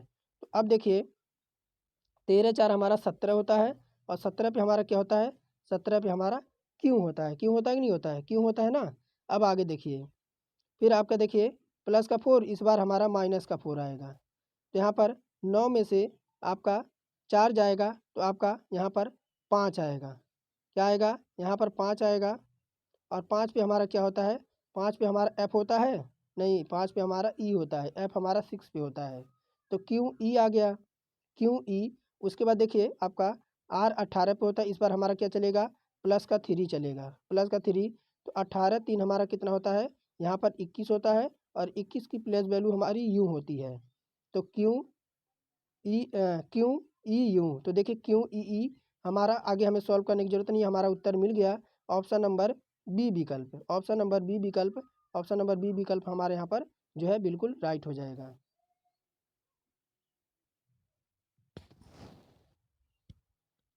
आगे देखिए निम्नलिखित में से कौन सा शब्द दिए गए शब्दों के अक्षरों से जो है यहाँ पर बनाया नहीं जा सकता है। तो यहाँ पर एफिशिएंट दे रखा है। क्या दे रखा है एफिशिएंट दे रखा है। एफिशिएंट में तो देखिए ई देखिए ऑप्शन नंबर ए चेक करते हैं कौन सा नहीं बनाया जा सकता है। तो ई इसमें है और डबल एफ भी है। ए देखिए ए आपका देखिए ए इसमें आपका ऑप्शन नंबर ए में दे रखा ए लेकिन इसमें कहीं आपका ए नहीं है। इसमें कहीं आपका ए नहीं है इस वजह से इसे नहीं बनाया जा सकता है ऑप्शन नंबर ए को। आगे है 37 नंबर कौन सा उत्तर आकृति प्रश्न आकृति प्रतिरूप को यहाँ पर पूरा करेगी। तो इसे ध्यान से देखिए 37 नंबर में अगर हम इसे देखें तो 37 नंबर में ये आपका किस तरीके से होगा। यह आपका कुछ इस तरीके से आएगा। किस तरीके से आएगा तो आपका कुछ इस तरीके से आएगा और ये जो आपका जाएगा इस तरीके से कोण के तरह इस तरह से आएगा। तो यहाँ पर हम देखें तो अगर इसको पूरा करना है तो सेम जैसे आपका ऊपर दे रखा है वैसे आपका नीचे भी आएगा। तो ऑप्शन नंबर सी हमारे यहाँ पर बिल्कुल इसी पैटर्न को पूरा कर देगी। कौन सी तो ऑप्शन नंबर सी इस आकृति को पूर्ण रूप कर देगी। तो ऑप्शन नंबर सी विकल्प हम यहाँ पर राइट कर देंगे। आगे देखिए नीचे एक आकृति श्रृंखला दी हुई है जिसमें एक आकृति लुप्त है। 4 दिए गए विकल्पों में से उस विकल्प का चयन कीजिए जो श्रृंखला को पूर्ण करे और प्रश्न आकृति यहाँ पर आपको दे रखा है। जैसे आपका 1 2 3 4 5 5 5 आपका एरो आपका यहाँ पर है। 5 एरो यहाँ पर है और एक बिंदु दे रखा है। फिर यहाँ पर 1 2 3 4 4 एरो यहाँ पर है और 2 बिंदु यहाँ पर दे रखा है। फिर 3 यहाँ पर आपको एरो दिख रहे हैं। फिर 3 यहाँ पर आपको बिंदु दिख रही है। फिर आपका यहाँ पर 2 बिंदु और यहाँ पर कितने तो 4 आपके जो है यहाँ पर बिंदु दिख रहे हैं। उसके बाद आपको कितना आना चाहिए 4 बिंदु के बाद आपका 5 बिंदु आनी चाहिए। 5 बिंदु और एक एरो आना चाहिए। कितना 5 बिंदु और एक एरो आना चाहिए। जैसे 1 2 3 4 इस पैटर्न में है फिर 1 2 3 4 इस पैटर्न में है। तो यहाँ पर अगर बात करें 38 में तो ऑप्शन नंबर सी विकल्प हमारा इसमें बिल्कुल करेक्ट हो जाएगा। आगे है अक्षर अक्षरों का कौन सा समूह खाली स्थान पर क्रमवार रखने दी गई अक्षर श्रृंखला को यहाँ पर पूर्ण करेगी। तो यहाँ पर आप देख पा रहे होंगे आपका ए के आगे आपका बी है। सी के आगे आपका ए मिल रहा है। क्या मिल रहा है सी के आगे आपका यहाँ पर ए मिल रहा है। तो यहाँ पर अगर हम रखें देखिए इसको पहले हम देखते हैं कितना है 1 2 3 आप 1 मिनट 1 उसके बाद आपका क्या है सी है उसके बाद फिर आपका खाली जगह, फिर आपका CA है, उसके बाद आपका खाली जगह, फिर आपका थोड़ा सा इधर से मैं बनाऊँ थोड़ा सा, देखिए यहाँ पर खाली जगह, उसके बाद C है, फिर आपका खाली जगह, फिर आपका क्या है CA है, उसके बाद खाली जगह, फिर आपका AB है, उसके बाद खाली जगह, फिर आपका क्या है यहाँ पर BC है, फिर खाली जगह। तो इसको हम देखते हैं एक बार कितने में तोड़ा जा सकता है। तो 1 2 3 4 5 6 7 8 9 10 11 12 12 है, तो इसे हम 3 3 में इसे जो है तोड़ देते हैं। कितने में? 3 3 में इसे हम तोड़ देते हैं, 3 3 में इसे तोड़ देते हैं। तो चलिए आपका ये तो पता चल गया कि C के बाद आपका A है। क्या है? C के बाद आपका A है, तो C के बाद हम यहाँ A रख देंगे। उसके बाद यहाँ पर C के बाद आपका यहाँ पर A रख देंगे। उसके बाद आपका A के पहले आपका B है, A के पहले यहाँ पर अगर हम BCA, हाँ BCA बन रहा है क्या? BCA CAB, हाँ BCA CAB CAB AB, उसके बाद आपका क्या हो जाएगा ABC, उसके बाद आपका BCA। ये आपका ठीक बन रहा है पैटर्न। तो यहाँ पर हम जो है ऑप्शन नंबर BA, उसके बाद B, फिर A, फिर B, उसके बाद C, उसके बाद A, ऑप्शन नंबर B विकल्प यहाँ पर अच्छा श्रृंखला को पूरी तरह से आपका यहाँ पर पूरा करेगा। तो ऑप्शन नंबर B विकल्प यहाँ पर राइट करेंगे। इसमें देखना क्या होता है, जैसे आप यहाँ पर देखिए कि C के बाद आपका A दे रखा है, तो यहाँ पर हमने क्या किया, C के बाद हमने A रख दिया। उसके बाद देखिए यहाँ पर C के बाद A रख दिया, जैसे ही हमने क्या मिल गया, हमें BCA मिल गया ना। तो सेम हमें यही करके हमें इस पैटर्न को पूरा करना है। तो ऑप्शन नंबर B विकल्प यहाँ पर बिल्कुल राइट हो जाएगा। आगे देखिए 5 वर्ष पूर्व जो है प्रणव की माँ की आयु प्रणव की 3 गुना थी। 5 वर्ष बाद वह प्रणव से आयु में 2 गुना बड़ी होगी। आज प्रणव की आयु क्या होगी? तो यहाँ पर देखिए मान लेंगे प्रणव, यानी प्रणव को यहाँ पर P से, तो प्रणव को यहाँ से P से डिनोट कर देते हैं। प्रणव की वर्तमान आयु X मान लेंगे। उसके बाद माता की, यानी माता को M से डिनोट कर देते हैं। माता की आयु जो हो जाएगी वह Y हो जाएगी। तो क्या कह रहा है, 5 वर्ष पहले, 5 वर्ष पहले, 5 वर्ष पहले यानी क्या हो जाएगी, कह रहा है कि 3 गुनी हो जाएगी, यानी 3 गुनी हो जाएगी। तो 3 x माइनस 5 हो जाएगा, x माइनस 5, और उधर आपका हो जाएगा y माइनस आपका, 1 मिनट, इधर हो जाएगा y माइनस 5 हो जाएगा, y माइनस 5 हो जाएगा। अब देखिए इधर मल्टीप्लाई करा देंगे, इधर हमारा हो जाएगा 3 का x हो जाएगा, और माइनस आपका 3 पचे यहाँ पर 15 हो जाएगा, बराबर लगाएंगे, इधर आपका हो जाएगा y माइनस 5, y माइनस आपका 5 हो जाएगा। अब देखिए इधर 3x इधर आप ले आएंगे, तो यहाँ पर 15 में से आपका 5 जाएगा, तो यहाँ पर हमारा कितना आ जाएगा 3x माइनस वाई, इधर हमारा 15 को इधर लाएंगे तो आपका जाके यहाँ पर माइनस हो जाएगा, यहाँ पर आपका 10 बच जाएगा। कितना बच जाएगा? 10 बच जाएगा। इसको समीकरण नंबर हम फर्स्ट मान लेते हैं। अब देखिए 5 वर्ष बाद कह रहा है, कितना, आफ्टर 5 वर्ष बाद, 5 वर्ष बाद कह रहा है, 5 वर्ष बाद। तो यहाँ पर देखिए ये हो जाएंगे, कह रहा है कि वह प्रणव से आयु में 2 गुनी हो जाएगी, प्रणव से आयु में 2 गुनी हो जाएगी। तो 2x प्लस का 5 बराबर y प्लस का 5 आपका हो जाएगा यहाँ पर। तो सेम उसी ऐसे ही लगाएंगे, तो आपका यहाँ पर हो जाएगा 2x, यहाँ पर इसे जो है अंदर गुणा करा देंगे 2x, और प्लस का यहाँ पर आपका 10 हो जाएगा। उसके बाद आपका क्या हो जाएगा, इधर बराबर लगाएंगे y प्लस का 5 हो जाएगा। अब हमें क्या चाहिए, 2x, 2x इधर आपका y आएगा तो आपका माइनस में हो जाएगा, बराबर, अब 10 में से 5 जाएगा तो यहाँ पर कितना, माइनस का 5 आ जाएगा। कितना, माइनस का 5 आ जाएगा।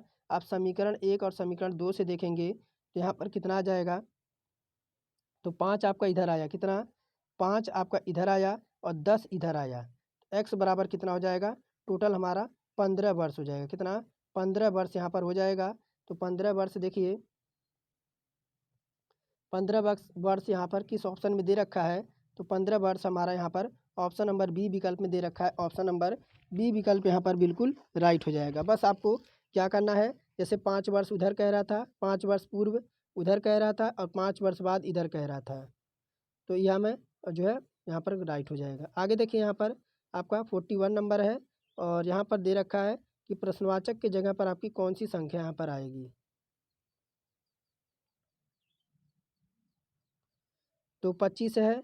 अगर 25 से हम 27 तक चलते हैं, कहाँ से 25 से 27 तक चलते हैं, तो 25 और 27 यहाँ पर आपका 25 दो हमारा कितना होता है 27 होता है और 27 और 3 हमारा कितना हो जाएगा यहाँ पर 25 दो 27 कितना 25 दो 27 और 27 और 27 हमारा 27 और 3 हमारा यहाँ पर 30 हो जाएगा। उसके बाद 30 और 3 कितना हो जाएगा यहाँ पर 33 हो जाएगा। कितना 25 दो 27 और 27 3 आपका 30 और 30 और 3 हमारा यहाँ पर 33 हो जाएगा। अब यहाँ पर देखिए फिर यहाँ पर देखिए 25 और 25 में से अगर 25 से हमें 23 तक जाना है तो यहाँ पर माइनस का 2 करना पड़ेगा।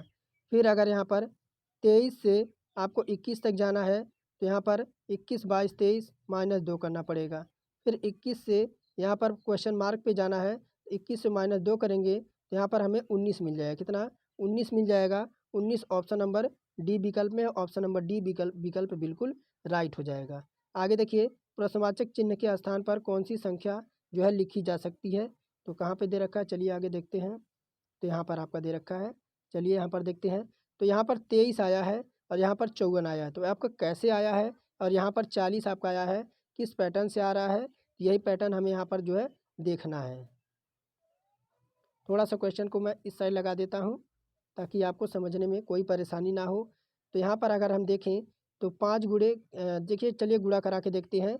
तो पहले स्तंभ में देखें तो 5 गुणे 4 कर दें और प्लस का यहाँ पर क्या कर दें 3 इंटू 1 कर दें। तो 5 चौके यहाँ पर 20 हो जाएगा और 3 एकम यहाँ पर 3 हो जाएगा। तो कितना आ जाएगा हमारा यहाँ पर 23 आ जाएगा। अब आपका स्तंभ नंबर 2 में देखें तो 7 और गुणे 6 कर दें, प्लस कर दें और 3 गुणे यहाँ पर 4 कर दें। तो 7 छक कितना होता है, तो 7 छक यहाँ पर हमारा 42 हो जाएगा और 3 चौको 12 हो जाएगा। तो इनको ऐड कर देंगे 2 2 4 और 5 4 1 5 54 हो जाएगा। यहाँ पर 54 मिल गया। अब ठीक हम इसमें यहाँ पर स्तंभ नंबर 3 में वही लगाएंगे। तो 11 गुणे 2 कर देते हैं, 11 गुणे यहाँ पर 2 कर दें। तो 11 गुणे यहाँ पर 2 कर दें और उसके बाद प्लस लगाएं और उसके बाद क्वेश्चन मार्क और फिर हमारा गुणे फिर यहाँ पर 9 हो जाएगा। कितना यहाँ पर 9 हो जाएगा। तो 11 दूनो यहाँ पर कितना हो जाएगा 22 हो जाएगा। कितना हो जाएगा 22 हो जाएगा नहीं साथियों, प्लस क्वेश्चन मार्क इंटू में हमारा 9 हो जाएगा। 9 हो जाएगा तो 22 और यहाँ पर देखिए बराबर यहाँ पर कितना है 40 हमें लाना है ना 40। तो यहाँ पर 40 तो 22 एक मिनट। तो यहाँ पर हमारा देखिए 9 को इधर लाते हैं, 9 को इधर लाएंगे। उसके बाद देखिए 9 को इधर लाएंगे, एक मिनट, हमें बराबर का मान, हमें क्वेश्चन मार्क का मान याद करना है। तो क्वेश्चन मार्क बराबर 9, अब बराबर आया कितना है 40 हमारा यहाँ पर है। तो 40 में से हम यहाँ पर -22 कर देंगे, 40 में से -22 कर देंगे तो यहाँ पर जो है आपका कितना आ जाएगा, यहाँ पर 18 आ जाएगा। कितना 18 आ जाएगा।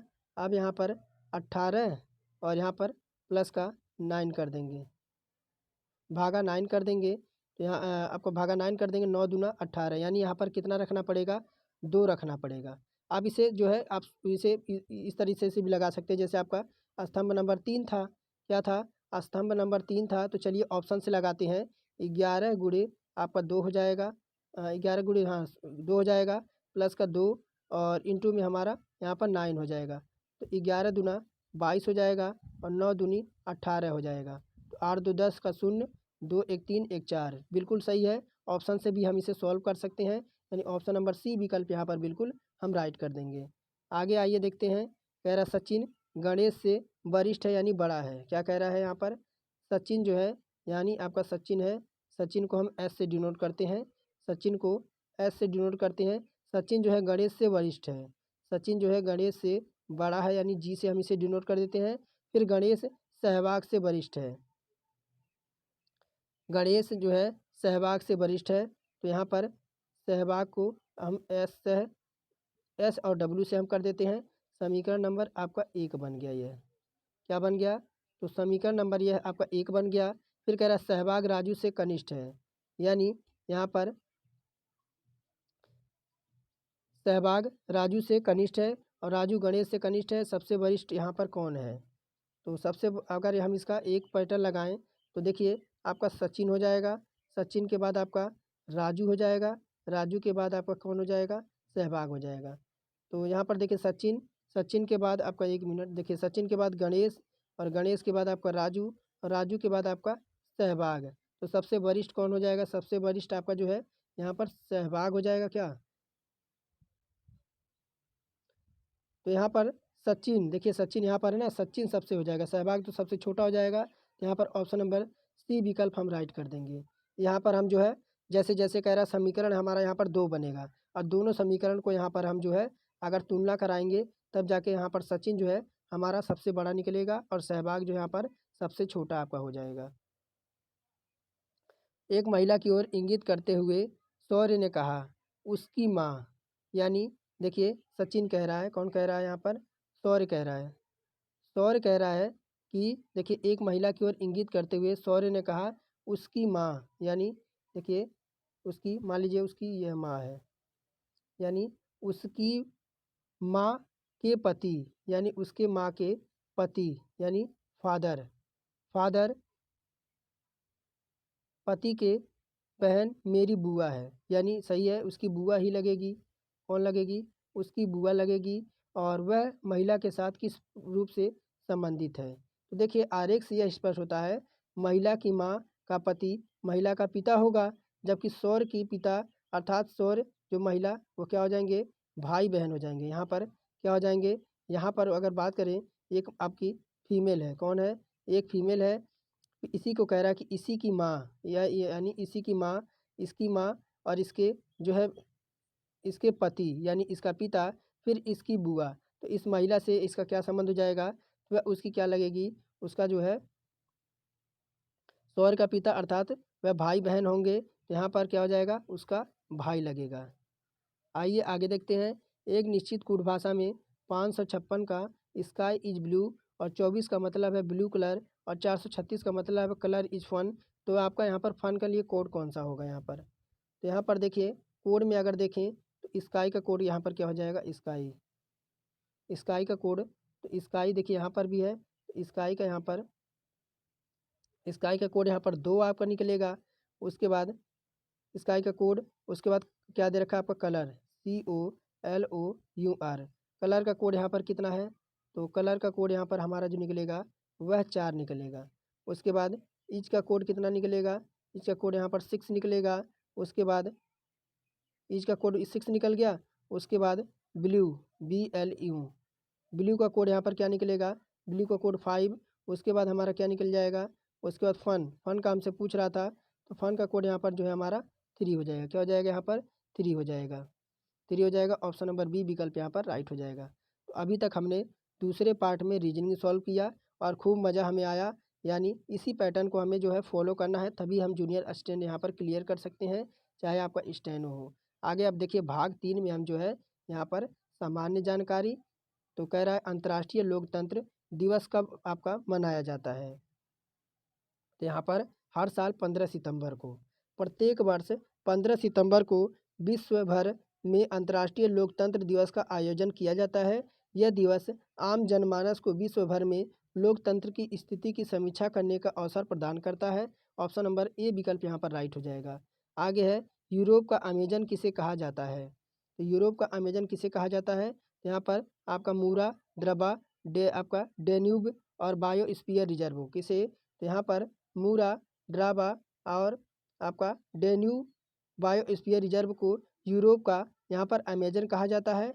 यह यूरोप का सबसे बड़ी नदी संरक्षित क्षेत्र है। यह बायोस्फीयर रिजर्व मूरा, द्रवा और डेन्यूब नदियों के 700 किलोमीटर क्षेत्रों को यहाँ पर ऑस्ट्रिया, स्लोवेनिया, क्रोएशिया, हंगरी और सर्बिया तक यह फैला हुआ है। इस वजह से इसे हम जो है यूरोप का अमेजन कहते हैं। विश्व स्वास्थ्य संगठन के अनुसार एक नगर के लिए सुरक्षित ध्वनि प्रदूषण स्तर क्या माना जाता है? 48 नंबर है, तो यहाँ पर हो जाएगा आपका 45 डेसिबल। क्या हो जाएगा? देखिए ध्वनि प्रदूषण कह रहे हैं ना, ध्वनि प्रदूषण, तो ध्वनि प्रदूषण को डेसिबल में ही मापा जाता है। यहाँ पर बी विकल्प हम यहाँ पर 45 डेसिबल हमारा बिल्कुल करेक्ट हो जाएगा, और डेसिबल यानी DB। आगे देखिए 49 नंबर प्रश्न है, और कह रहा है निम्नलिखित में से कौन सा एक मुगल सम्राट द्वारा नियुक्त बंगाल का अंतिम गवर्नर था?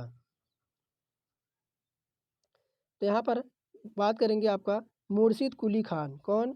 मुर्शिद कुली खान। 1717 में, कब? 1717 ईस्वी में मुगल सम्राट फर्रुखा खीसर द्वारा मुर्शिद कुली खां को बंगाल का गवर्नर नियुक्त किया गया। मुर्शिद कुली खां की मृत्यु के बाद बंगाल का सूबेदार आपके सुजाउद्दीन बना, जिसे सम्राट मोहम्मद शाह रंगीला द्वारा मान्यता प्रदान की गई।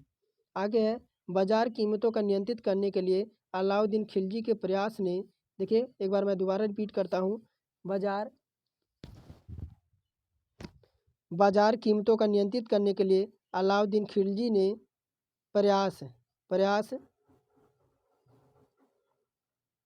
अलाउद्दीन खिलजी ने बाजार को नियंत्रित करने के लिए प्रयास किया। कृषि को उन्नत के लिए, फिर सिर्फ सामंतों और दरबारियों को फ़ायदा पहुंचाया, बहुत सफलता प्राप्त की, और शासक को जनमानस से दूर किया। तो यहाँ पर 50 नंबर है, तो देखिए विकल्प नंबर बहुत सफलता प्राप्त की। क्या हो जाएगा? विशाल सेना के रख रखाव की दृष्टि से अलाउद्दीन ने आर्थिक सुधार किया, जिसके अंतर्गत बाजार कीमतों को नियंत्रित करने में भी शामिल था। इस प्रयास को बहुत सफलता ही मिली थी कि अलाउद्दीन खिलजी के बाजार नियंत्रण के विषय में विस्तृत जानकारी बर्नी के पुस्तक तारीखों फिरोज शाही से मिलती है। तो ऑप्शन नंबर सी विकल्प यहाँ पर राइट कर देंगे। आगे 41 नंबर है, निम्नलिखित में से कौन सा एक स्वराज पार्टी से संबंधित नहीं थे? तो स्वराज पार्टी से संबंध कौन नहीं रखते हैं, ये आपका 41 में पूछ रहा है। तो यहाँ पर बात होगी आपका राजेंद्र प्रसाद की, ऑप्शन नंबर डी। देखिए स्वराज पार्टी से संबंधित प्रमुख नेता चित्तरंजन दास हैं। कौन है? चित्तरंजन दास हैं, मोतीलाल नेहरू हैं, और NC केलकर हैं। पार्टी के अध्यक्ष चित्तरंजन दास और महासचिव मोतीलाल नेहरू थे। इसकी स्थापना जो आपकी हुई थी 1923 ईस्वी में आपकी हुई थी, और कहाँ पर? इलाहाबाद में। कहाँ पर? इलाहाबाद में हुई थी। और इसके जो है आपके स्वराज पार्टी संबंधित कौन नहीं थे? तो डॉक्टर राजेंद्र प्रसाद। निम्नलिखित में से किसने सत्याग्रह शब्द को गढ़ा था? तो यहाँ पर बात होगी महात्मा गांधी की। किसकी? तो दक्षिण अफ्रीका से लौटने के बाद गांधी जी ने भारत में राजनीतिक संघर्ष को आपकी व्याख्या करते हुए शब्द का चयन हेतु एक प्रतियोगिता की। जो है मगन लाल गांधी ने इसके लिए एक शब्द का सुझाव दिया, सत्याग्रह, जिसमें थोड़ा सा परिवर्तन करके गांधी जी ने सत्याग्रह शब्द स्वीकार कर लिया। सत्याग्रह शब्द का अर्थ होता है सत्य को मानकर किसी वस्तु की ओर आग्रह करना, अथवा सत्य अहिंसा से उत्पन्न होने वाला बल। आइए आगे देखते हैं। आगे है 43 नंबर, निम्नलिखित में से कौन एक जवाहरलाल नेहरू का जीवनीकार है? तो फ्रैंक मोरेस और डॉम मोरेस और लुई फिशर और बेब मिलर। तो निम्नलिखित में से जवाहरलाल नेहरू का जीवनीकार क्या इसमें कौन सा हो जाएगा? तो ये हो जाएगा आपका फ्रैंक मोरेस। देखिए जवाहरलाल नेहरू का जीवनीकार फ्रैंक मोरेस है। ऑप्शन नंबर ए विकल्प यहाँ पर राइट कर देंगे। असम और नागालैंड की पहाड़ी वनों में पाए जाने वाला भारत का एकमात्र कपी है। तो आपका यहाँ पर अरांगूटान, गिब्बन और चिंपैंजी, गोरिल्ला। देखिए कपी का अर्थ होता है हमारा बंदर, बंदर ही होता है, बंदर की एक प्रजाति होती है। तो यहाँ पर कौन सा हो जाएगा कि असम और नागालैंड के पहाड़ी में वनों में पाए जाने वाला भारत का एकमात्र कपी कपी कपी का अर्थ हमारे यहाँ पर बंदर होता है। तो यहाँ पर बात करेंगे गिब्बन। यहाँ पर ऑप्शन नंबर बी विकल्प में दे रखा है। गिब्बन कपी असम और नागालैंड के पहाड़ी वनों में पाया जाता है। गिब्बन कपी आपका कोर्डेटा संघ का एक स्तनधारी सदस्य होता है। ये असम, म्यांमार, इंडोनेशिया और आपके मलेशिया आदि देशों में पाया जाता है। जबकि चिंपैंजी दे रखा है, और आपका बोनोबोस और गोरिल्ला और आपके ओरंग उटांग मानव का निकट संबंधी है। आइए आगे, चिप्को आंदोलन किससे संबंधित था? 55 नंबर है। तो देखिए यह आपका वन संरक्षण से। अब यह पर कहाँ पर शुरू हुआ था चिपको आंदोलन? तो उत्तराखंड से। कहाँ से? उत्तराखंड से। तो उत्तराखंड से शुरू हुआ था चिपको आंदोलन। यह 2 दशकों की देन है। इस आंदोलन का मुख्य उद्देश्य था कि आर्थिक स्वावलंबन के लिए वनों का व्यापारिक दोहन बंद किया जाए और प्राकृतिक संतुलन के लिए आपका वृक्षारोपण किया जाए। और सुंदरलाल बहुगुणा इसके जो है जननायक कहे जाते हैं। ऑप्शन नंबर बी विकल्प हमारा। अब चिपको आंदोलन क्या है? देखिए साथियों, जब उत्तराखंड में जो है वनों की कटाई होने लगी तो वहाँ पर जो उनके अस्थायी निवासी थे तो वह क्या करते थे? तो वह पेड़ से चिपक जाते थे, पेड़ से चिपक जाते थे ताकि पेड़ को कोई काट ना पाए। इस वजह से उसका नाम पड़ा चिपको आंदोलन। तो चिपको आंदोलन यानी पेड़ों को पकड़कर वह विरोध करते थे कि जंगलों को ना काटा जाए, तो उसी का नाम पड़ा चिपको आंदोलन। तो यहाँ बी विकल्प हम राइट कर देंगे। आइए देखते हैं 56 नंबर। निम्नलिखित राज्यों में कौन सा पटकाई पहाड़ियों से आपका संलग्न नहीं है? तो नागालैंड है, त्रिपुरा है, मणिपुर है और मिजोरम है। तो पटकाई पहाड़ियों का विस्तार आपका कहाँ से मिलता है? तो नागालैंड, मणिपुर और मिजोरम राज्य से मिलता है। त्रिपुरा राज्य इससे संलग्न नहीं है, तो यहाँ पर पहाड़ियों से संलग्न नहीं है, तो आपका त्रिपुरा इसमें नहीं है। बाकी आपका मिजोरम भी है, मणिपुर भी है और नागालैंड भी है। आगे है, भारतीय प्रायद्वीप की सबसे लंबी नदी कौन सी है? तो ऑप्शन में कृष्णा, नर्मदा, कावेरी और गोदावरी। तो यहाँ पर हो जाएगी गोदावरी। कौन सी?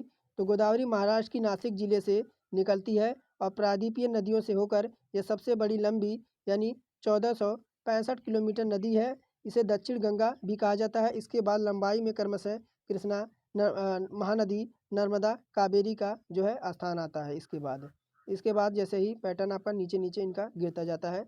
और भारत का सबसे ऊंचा जलप्रपात राज्य में कौन से राज्य में है? 58 नंबर है। और 58 में देखिए यहाँ पर सबसे ऊंचा जलप्रपात किस राज्य में स्थित है? तो यहाँ पर बात करेंगे आपका, ये देखिए आंध्र प्रदेश है, असम है, महाराष्ट्र है और कर्नाटक है। लेकिन हमारा जो उत्तर हो जाएगा वह कर्नाटका यहाँ पर करेक्ट हो जाएगा कि भारत का सबसे ऊंचा जलप्रपात कर्नाटक राज्य के शिमोगा जिले में। कहाँ पर है? कर्नाटक राज्य के शिमोगा जिले में। शिमोगा जिले में स्थित है कूचिकल जलप्रपात। कौन सा? कूचिकल जलप्रपात। कूचिकल जलप्रपात है जो एशिया का दूसरा सबसे बड़ा जलप्रपात है। और इसकी लंबाई यानी हाइट की बात करें तो 455 मीटर इसकी हाइट है। यह बराही नदी पर स्थित है।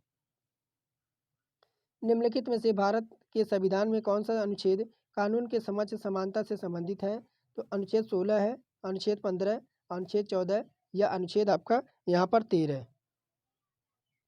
तो यहाँ पर बात करेंगे ऑप्शन नंबर सी अनुच्छेद 14 की। भारतीय संविधान का अनुच्छेद 14 विधि के समक्ष समता से संबंध रखता है। इसका अर्थ यह होता है कि राज्य सभी व्यक्तियों को एक समान कानून बनाएगा और उन पर एक समान कानून लागू करेगा। आगे है, वह न्यूनतम जनसंख्या कितनी है जिसके नीचे 73वें संशोधन अधिनियम के लिए उपबंध के अनुसार मध्यवर्ती स्तर पर पंचायतें गठित नहीं की जा सकती। तो आइए देखते हैं कौन सा है।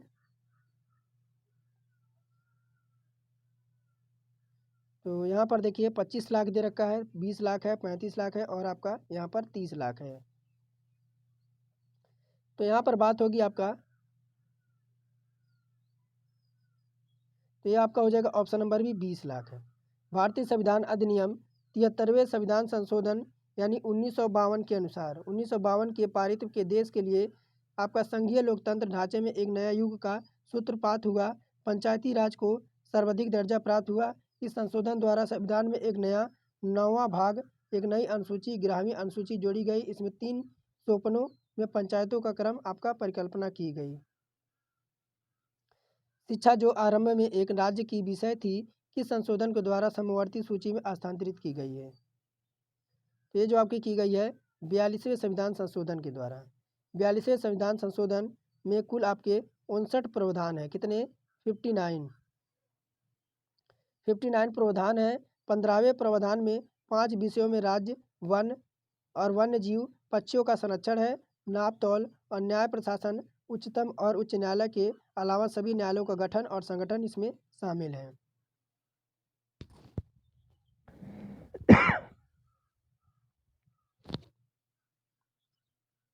आगे है, निम्नलिखित धातुओं में से कौन सा स्वतंत्र अवस्था में पाई जाती है?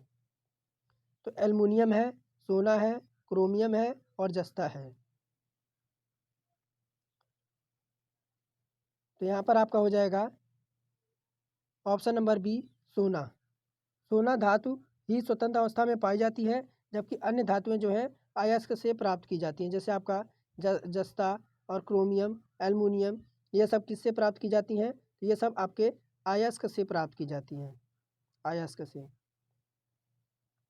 जल की अधिकतम घनत्व होता है तो 373 केल्विन पर, 277 केल्विन पर, 273 केल्विन पर और 269 केल्विन पे। तो जल का अधिकतम जो घनत्व होता है वो 277 केल्विन पे होता है। यहाँ पर ऑप्शन नंबर बी विकल्प हमारे यहाँ पर राइट हो जाएगा। 64 नंबर है, सामान्यतः मनुष्य के स्वास्थ्य एवं अनुकूल जलवायु के लिए अपेक्षित आर्द्रता कितनी होनी चाहिए? तो मनुष्य के स्वास्थ्य और अनुकूल जलवायु के लिए आपका यहाँ पर 23 डिग्री सेंटीग्रेड से 25 डिग्री सेंटीग्रेड ताप और 60 से 65 डिग्री आर्द्रता होनी चाहिए। तो यहाँ पर ऑप्शन नंबर ए विकल्प हम राइट कर देंगे। एयर कंडीशनर कमरे को इसी ताप और आर्द्रता पर हमें रखना चाहिए। और निम्न में से कौन सा अंग श्वसन तंत्र का भाग नहीं है? तो श्वसन प्रणाल है और यकृत है, फेफड़े है और श्वास नली है।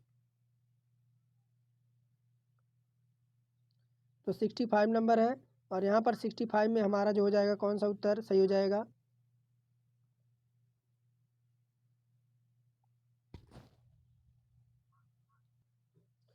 तो श्वसन तंत्र का भाग नहीं है तो ये आपका हो जाएगा यकृत। यकृत यानी यहाँ पर लीवर।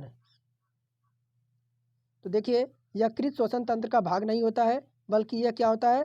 तो पाचक का काम करता है। किसका? तो पाचन तंत्र का यह काम करता है।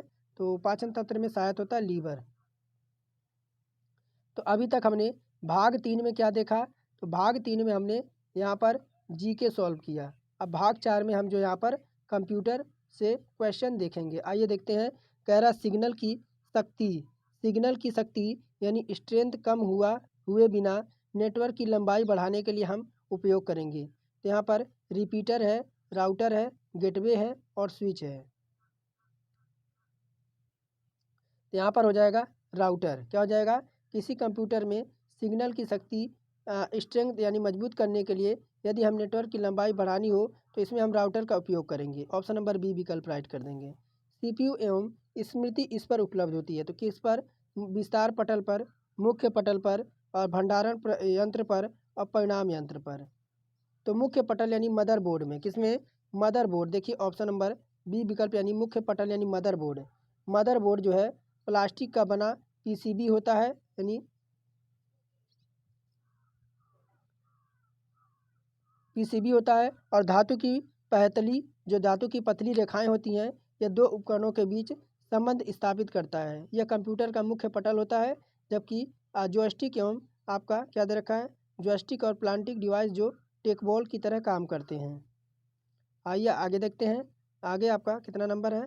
चित्रात्मक उपरात्मक परिवेश में आपका व्यवहृत डैश डैश एक मानक संकेतक यंत्र है। तो यहाँ पर कुंजी पटल यानी कीबोर्ड दे रखा है, ट्रैक बॉल, जॉयस्टिक और माउस। तो यहाँ पर 68 में हमारा ऑप्शन नंबर डी राइट हो जाएगा। माउस एक क्या होता है? माउस एक आपका इनपुट डिवाइस होता है। कैसा होता है साथियों? माउस एक आपका इनपुट यहाँ पर इनपुट डिवाइस होता है, जिसे आपका पॉइंटिंग डिवाइस भी कहा जाता है। ग्राफिकल यूजर इंटरफेस के प्रयोग से इसका महत्व बढ़ गया है। जबकि कीबोर्ड एक मुख्य इनपुट डिवाइस है। क्या है? कीबोर्ड भी यहाँ पर जो है, कीबोर्ड भी आपका जो है यहाँ पर इनपुट डिवाइस आपका यहाँ पर होता है और जिसका प्रयोग कंप्यूटर में डाटा डालने के लिए प्रयोग किया जाता है। ट्रैक बॉल माउस का ही प्रारूप होता है, जिसमें रबर वाले नीचे ना होकर ऊपर होते हैं। LSI और VLSI और ULSI चिप साधारणतः किस प्रजनन में आपका व्यवहार में होते हैं? तो ये आपके होते हैं तृतीय, किसमें? तीसरी में होते हैं। और यहाँ पर ऑप्शन नंबर सी विकल्प हम यहाँ पर राइट कर देंगे। आइए आगे देखते हैं 70 नंबर प्रश्न। और 70 नंबर प्रश्न यहाँ पर कह रहा है कि आधुनिक संगणक के रूप में उपलब्ध संभाव्य डैश डैश होता है।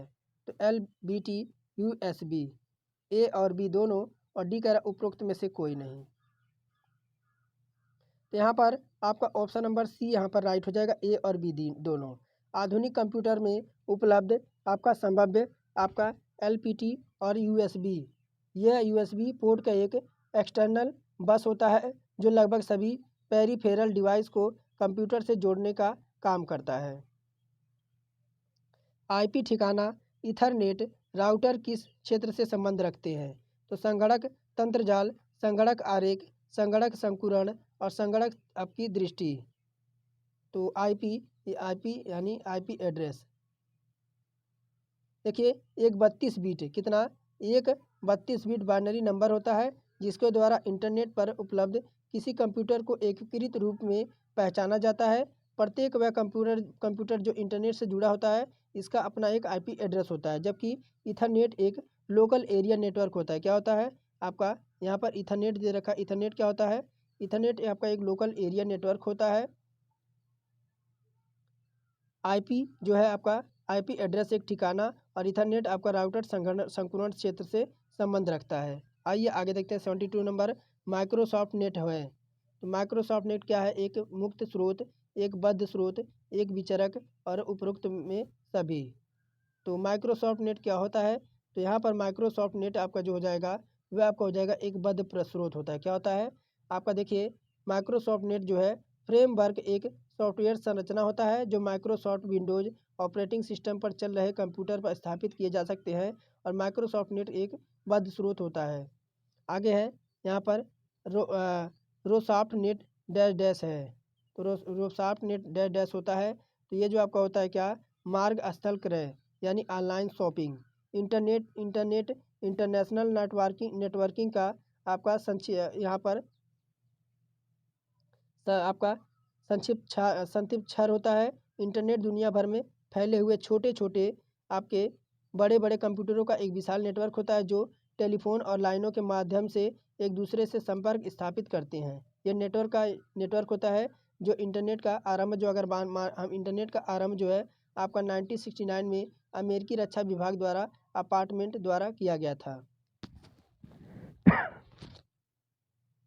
आगे है ट्रिपल सी कॉमोडेशन भाषा अत्यंत लोकप्रिय या प्रसिद्ध है क्योंकि इसमें है। तो यहाँ पर बात करेंगे आपका सी के साथ पक्षवर्ती अनुकूल, तो ये तो होगा नहीं, और व्यापक रूप से उपलब्ध ये भी नहीं होगा, ये आपका वस्तुनिष्ठ हो जाएगा। क्या हो जाएगा? ट्रिपल सी एक ऑब्जेक्टिव ओरिएंटेड वस्तुनिष्ठ प्रोग्रामिंग भाषा होती है। यह बोलचाल की अंग्रेजी भाषा में करीब है। अगर भाषा में बात करें तो संक्षिप्त में यह सशक्त और एक कठिन भाषा होती है। तो ऑप्शन नंबर सी विकल्प यहाँ पर राइट कर देंगे। 1 अरब बाइट किसके बराबर होता है? तो देखिए एक गीगाबाइट का अर्थ होता है 1 अरब बाइट। क्या होता है? अर्थात आपका 9024 मेगाबाइट। क्या हो जाएगा? मेगाबाइट। और बाइटों की गणना 2 घातांकों से की जाती है। 1 मेगाबाइट जैसे आपका 1, उसके बाद आपका 07, उसके बाद 33 और 37, 41, उसके बाद आपका 824 बाइट होते हैं। तो यहाँ पर हमारा जो है ऑप्शन नंबर 75 में ऑप्शन नंबर बी गीगाबाइट हो जाएगा। 1 गीगाबाइट का अर्थ होता है 1 अरब बाइट।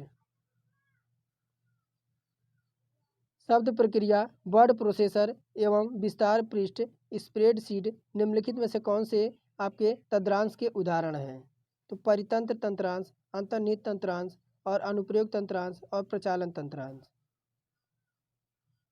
तो ये हो जाएगा ऑप्शन नंबर सी अनुप्रयोग तंत्रांश। एप्लीकेशन सॉफ्टवेयर अनुप्रयोग तंत्रांश एक प्रकार का प्रोग्राम समूह होता है जो किसी विशिष्ट कार्य के लिए तैयार किए जाते हैं।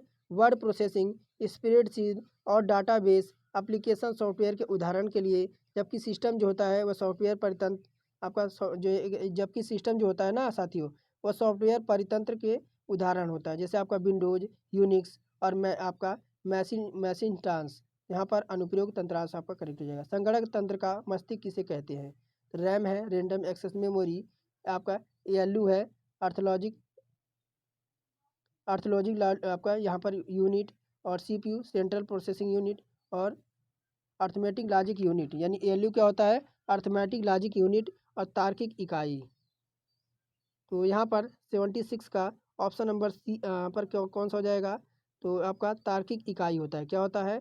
जैसे देखिए CPU यानी सेंट्रल प्रोसेसिंग यूनिट कंप्यूटर के सभी क्रियाकलापों का नियंत्रित करता है तथा अन्य उपकरणों का निर्देश देता है। यह मूलभूत गणनाओं में भी काम करता है। इसे कंप्यूटर का मस्तिष्क कहा जाता है। जबकि ALU यानी अर्थमेटिक लॉजिक यूनिट संक्षिप्त रूप से कंप्यूटर के प्रोसेसर में रहता है और मूलभूत गणना जोड़ गुणा भाग घटाना का काम करता है।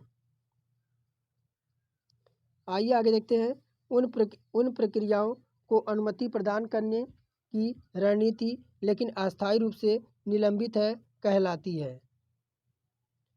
तो यहाँ पर क्या कहलाती है, तो आपका यहाँ पर रिक्ति पूर्व अनुसूचन यानी प्रीएम्प्टिव आपका शेड्यूलिंग। यहाँ पर आपका देखिए, यहाँ पर उन प्रक्रियाओं को अनुमति प्रदान करने की रणनीति है जो किसी तार्किक रूप से रन करने के योग्य है लेकिन अस्थायी रूप से निलंबित होते हैं। तो आपका pre-emptive scheduling option number A विकल्प यहाँ पर राइट हो जाएगा। 79 नंबर है, एक कंप्यूटर से इंटरनेट के द्वारा आपके कंप्यूटर में फाइल्स ट्रांसफ़र की प्रक्रिया डैश डैश कहलाती है। तो अपलोडिंग, फॉरवर्डिंग, FTP और डाउनलोडिंग। तो यहाँ हो जाएगा डाउनलोडिंग। क्या हो जाएगी, देखिए, एक कंप्यूटर से इंटरनेट के द्वारा आपके कंप्यूटर में फाइल्स ट्रांसफ़र की प्रक्रिया को डाउनलोडिंग कहा जाता है। जबकि FTP क्या होता है, फाइल ट्रांसफ़र प्रोटोकॉल। यह एक मानक प्रोटोकॉल होता है जिसके आधार पर गलत रहित फाइल को ट्रांसफ़र किया जाता है और प्रोटोकॉल कुछ विशेष नियमों का समूह होता है।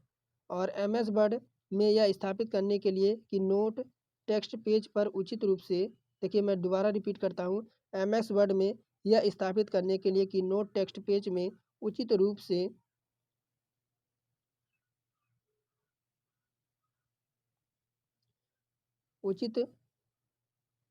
से रखा गया डैश डैश में व्यू करें या डॉक्यूमेंट को प्रिंट व्यू में डिस्प्ले करें। तो देखिए, MS वर्ड में option number B print layout क्या हो जाएगा, MS वर्ड में यह स्थापित करने के लिए कि आपका नोट टेक्स्ट पर उचित रूप से रखा गया प्रिंट लेआउट व्यू में करें या डॉक्यूमेंट के प्रिंट व्यू में डिस्प्ले करें। जबकि पेज जो होता है वो लेआउट में स्क्रीन उसी तरह दिखता है जैसे प्रिंट करने पर पेज दिखाई देता है। अब यहाँ पर भाग हमने 4 भी जो है कंप्यूटर सॉल्व कर लिया। अब भाग 5 में हम जो है UP GK यहाँ पर कवर करेंगे। तो चलिए शुरू करते हैं। कह रहा है कि 81 नंबर है, कह रहा है उत्तर प्रदेश में बौद्ध एवं जैनियों दोनों के प्रसिद्ध तीर्थ स्थल यहाँ पर कौन है। तो उत्तर प्रदेश में यमुना तट पर अवस्थित कौशाम्बी बौद्ध एवं जैन दोनों धर्मावलंबियों के लिए प्रसिद्ध धर्म स्थली है यहाँ पर। तो कौशाम्बी। पुराणों के अनुसार हस्तिनापुर जो था, हस्तिनापुर के राजा आपके निषच्छु ने हस्तिनापुर के गंगा को प्रवाह में बह जाने के बाद इस नगर की स्थापना की थी। उर्दू को जिस वर्ष उत्तर प्रदेश की भाषा के रूप में सरकारी मान्यता प्रदान की गई वह थी। तो उत्तर प्रदेश की सबसे पहली जो आपकी राजकीय भाषा है वह आपकी हिंदी है और द्वितीय भाषा जो है आपकी वह उर्दू है। कौन सी, यह उर्दू है। और इसे अगर बात करें सन की, ये सन आपका हो जाएगा 1989 में। 1989 में उर्दू उत्तर प्रदेश के तत्कालीन मुलायम सिंह यादव सरकार ने उर्दू को उत्तर प्रदेश की दूसरी राजभाषा का दर्जा प्रदान किया और हिंदी प्रदेश की प्रथम राजकीय भाषा है। उत्तर प्रदेश वित्तीय निगम किसका वित्तीयकरण नहीं करता है। तो देखिए, स्थायी संपत्ति क्रय करने के लिए नहीं, पर्यटन संबंधित उद्योगों के लिए। किसके लिए, ऑप्शन नंबर बी विकल्प यहाँ पर राइट हो जाएगा कि उत्तर प्रदेश वित्तीय निगम लिमिटेड यानी उत्तर प्रदेश फाइनेंशियल कॉरपोरेशन की स्थापना कब हुई थी। 1 नवंबर कब हुई थी, 1 नवंबर आपका 1954 को।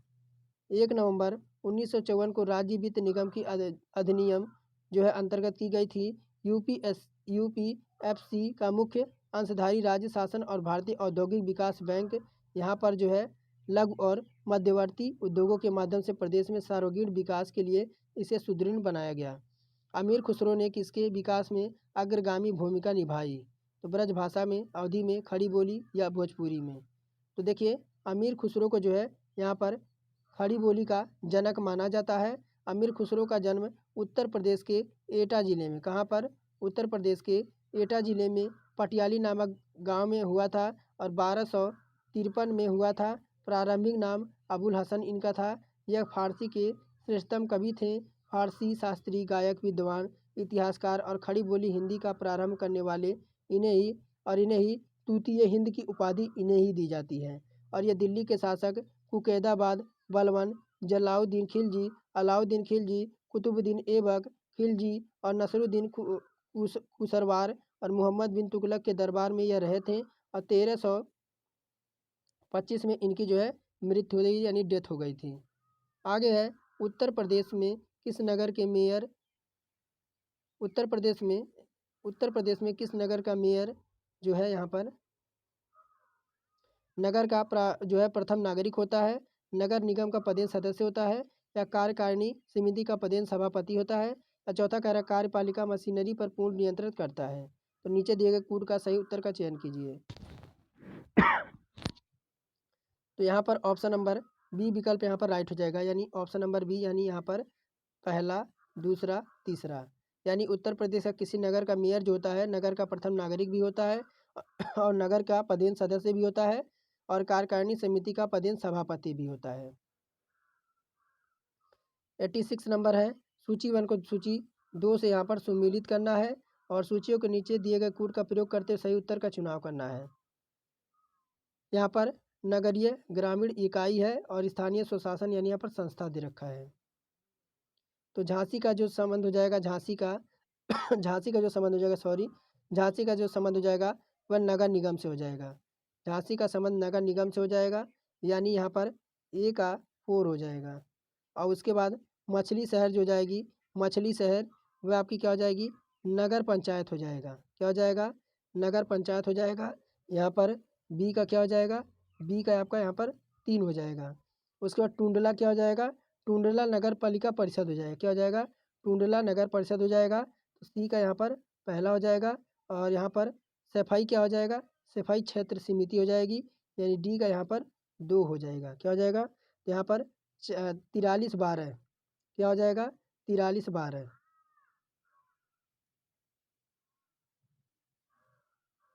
तो 43/12 हम देखते हैं यहाँ कहाँ दे रखा है 43/12। तो कूट देखिए 43/12 ऑप्शन नंबर बी में दे रखा है, 43/12 ऑप्शन नंबर बी में। आगे है उत्तर प्रदेश में जैन एवं बौद्ध दोनों धर्मों का एक प्रसिद्ध तीर्थ स्थल कौन सा है। यही अभी मैंने ऊपर आपको बताया है, कौशाम्बी, ऑप्शन नंबर सी यहाँ पर राइट हो जाएगा। आगे है उत्तर प्रदेश सरकार द्वारा मुख्यमंत्री कन्या सुमंगला योजना कब प्रारंभ की गई। 88 नंबर है। तो यहाँ पर मुख्यमंत्री सुमंगला योजना जो है शुभारंभ आपका वर्ष 2019 में हुआ था। कब, 2019 में हुआ था। मुख्यमंत्री कन्या सुमंगला योजना का उद्देश्य बालिकाओं को स्वास्थ्य एवं शिक्षा स्तर पर वृद्धि करना और उनके भविष्य को उज्जवल बनाना।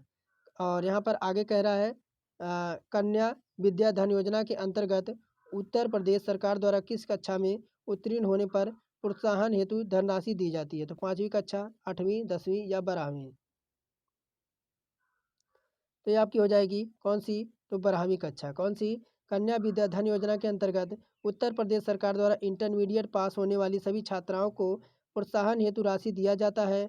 कन्या विद्या धन योजना की शुरुआत उत्तर प्रदेश के मुख्यमंत्री अखिलेश यादव ने किया था। कब, तो वर्ष 2012 और 13 में शुरू किया गया था, जिसमें 5 छात्राओं को आपका 20,000 रुपये, कितना, 20,000 रुपये की धनराशि प्रदान की जाती थी। और वर्ष 2016 में यह धनराशि बढ़ाकर जो है आपका 30,000 की कर दी गई। कितना, 30,000 यहाँ पर कर दी गई। उत्तर प्रदेश का राजकीय पक्षी क्या है। तो उत्तर प्रदेश का राजकीय पक्षी आपका सारस, यानी जिसे क्रोच कहते हैं। और यहाँ पर राजकीय पशु क्या है, तो राजकीय पशु आपका बारहसिंगा है। और यहाँ पर राजकीय वृक्ष आपका अशोक है। राजकीय पुष्प आपका पलाश है। और राजकीय खेल हॉकी है। और राजकीय चिन्ह आपके एक वृत्त में 2 मछली, 1 तीर, धनुष। इतना आपको याद रखना है। आइए आगे देखते हैं। उत्तर प्रदेश में पंचायती राज संस्थाओं में महिलाओं के लिए आरक्षित स्थानों की संख्या कितनी है। तो यहाँ पर बात करेंगे आपका कुल स्थानों का 1/3। कितना, कुल स्थानों का 1/3। अनुच्छेद आपका आर्टिकल आपका 243 का घ, आर्टिकल 243 का घ खंड पहले में इसके अनुसार पंचायत में खंड 2 के अनुसार प्रत्येक पंचायत में प्रत्यक्ष निर्वाचन द्वारा भरे जाने वाले स्थानों की कुल संख्याओं के कम से कम 1/3 स्थान जिनके अंतर्गत अनुसूचित जातियां अनुसूचित जनजातियों के स्त्रियों के लिए आरक्षित स्थानों की संख्या में शामिल हैं। आगे है उत्तर प्रदेश जमींदारी उन्मूलन भूमि सुधार अधिनियम 1950 अंतर्निहित है। तो ये आपका जो है 9वीं अनुसूची से, किससे? 9वीं अनुसूची में आपके टोटल 11वें बिंदु पर उत्तर प्रदेश जमींदारी उन्मूलन भूमि सुधार अधिनियम 1950 आपका शामिल है। निम्नलिखित में से कौन उत्तर प्रदेश के चौथे राज्य वित्त आयोग के अध्यक्ष था? तो ये आपके हो जाएंगे अतुल गुप्ता। कौन? श्री अतुल गुप्ता उत्तर प्रदेश के चौथे राज्य वित्त आयोग के अध्यक्ष रहे थे। आगे है 94 नंबर, निम्नलिखित वक्तव्यों पर विचार करें और नीचे दिए कूट का सही उत्तर करें। उत्तर चुनिए। कथन कह रहा है कि उत्तर प्रदेश के वर्तमान सरकार उद्योग और आधारिक संरचना ऊर्जा उत्पादन आदि के विकास पर ध्यान लगा रही है। आगे देखते हैं। कारण कह रहा है कि बाहरी निवेश आर्थिक विकास को सुलभ कर रहा है। तो इसमें कौन सा कारण, कौन सा निष्कर्ष निकलेगा? तो ऑप्शन नंबर ए और 2 दोनों सही हैं। R की व्याख्या का सही स्पष्टीकरण करता है। तो यहाँ पर उत्तर प्रदेश के वर्तमान सरकार उद्योग आधारिक संरचना ऊर्जा उत्पादन आदि के विकास पर अपना ध्यान जो है क्या कर रही है? लगा रही है। और यहाँ पर कारण आर और निवेश आर्थिक विकास का सुलभ करता है, दोनों सत्य हैं। और ए जो है आर की सही व्याख्या यहाँ पर कर रहा है। 95 नंबर है, कह रहा राज्य लोक सेवा आयोग के सदस्यों को हटाया जा सकता है। राज्य लोक सेवा आयोग के सदस्यों को हटाया जा सकता है। तो यहाँ पर कैसे हटाया जा सकता है? कह रहा विधान सभा में महाभियोग के आधार पर राज्यपाल द्वारा, तो ये तो नहीं होगा। और उच्चतम न्यायालय की जांच के पश्चात राज्यपाल द्वारा, तो ये भी नहीं होगा। और यहाँ पर कह रहा उच्चतम न्यायालय की जांच के पश्चात राष्ट्रपति द्वारा, तो बिल्कुल सही हो जाएगा ऑप्शन नंबर सी कि यहाँ पर राज्य लोक सेवा आयोग के सदस्यों को उच्चतम न्यायालय की जांच के पश्चात राष्ट्रपति द्वारा हटाया जा सकता है, जबकि राज्य लोक सेवा आयोग के सदस्यों की नियुक्ति राज्यपाल के द्वारा की जाती है। आगे है उत्तर प्रदेश राज्य लोक सेवा आयोग के कार्यों का विस्तार किया जाता है। तो प्रधानमंत्री द्वारा के आपके केंद्रीय कार्मिक लोक शिकायत तथा पेंशन मंत्रालय द्वारा, राष्ट्रपति द्वारा या उत्तर प्रदेश विधानमंडल द्वारा। तो यहाँ पर बात करेंगे, आपका ऑप्शन नंबर डी विकल्प राइट हो जाएगा कि उत्तर प्रदेश के लोक सेवा आयोग के कार्यों का विस्तार उत्तर प्रदेश विधानमंडल द्वारा किया जाता है। भारतीय संविधान के अनुच्छेद 315 आर्टिकल 315 और 315 से 323 मध्य राज्य लोक सेवा आयोग के कार्यों और शक्तियों के विस्तार से इसमें वर्णन किया गया है।